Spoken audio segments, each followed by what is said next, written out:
Introduction to various instruments.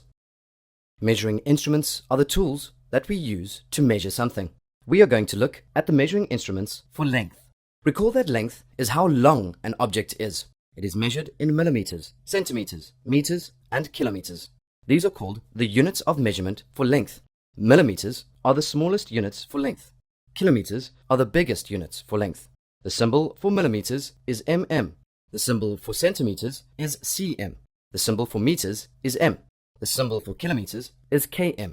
If we want to convert from one unit to another, we need to understand how big the units are in relation to each other. There are 10 millimeters in 1 centimeter. There are 100 centimeters in 1 meter. There are 1000 meters in 1 kilometer. To measure the lengths of an object, we need to use a measuring instrument. Measuring instruments for length include rulers, meter sticks, tape measures, and trundle wheels. Each instrument is suitable for measuring certain sizes of objects and works best with particular units. A ruler uses millimeters and centimeters.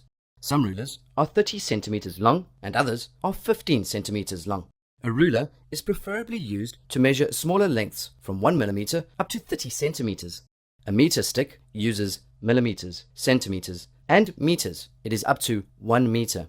A meter stick is 1 meter long. It is preferably used to measure bigger lengths from 31 centimeters up to 1 meter or 100 centimeters. A meter stick works best on straight surfaces, like the length of a table. A tape measure uses millimeters, centimeters, and inches. 1 inch equals 2,5 centimeters. A tape measure is best used to measure the body size for sewing purposes. It is flexible and can be easily put around the waist, hips, and bust, or against the length of the arms and legs. It is 150 centimeters long, or 1,500 millimeters long, or 60 inches long. A trundle wheel uses meters. A trundle wheel is used to measure rough distance between two places by making a click after every meter. The total number of clicks is counted as the estimated number of meters from the starting point to the ending one. It works best for measuring lengths that are not necessarily straight, like roads and paths. An opsimeter uses kilometers. In order to decide which instrument to use to measure the length of a particular object, it is important to first estimate the length in your mind.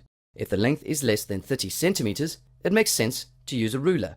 If it is more than 30 centimeters, you may still use a ruler, but you may have to make repeated measurements and end up with an incorrect measurement. So it may be better to use a meter stick. If the length is bigger and the surface is straight, like the length and width of your room, you may use a meter stick. For longer distances over several meters, you may use a trundle wheel. A tape measure is best used to do body measurements because it follows the shape of the object. Need more help? Ask Mesky to make it easy. And let the maths finally start mathing.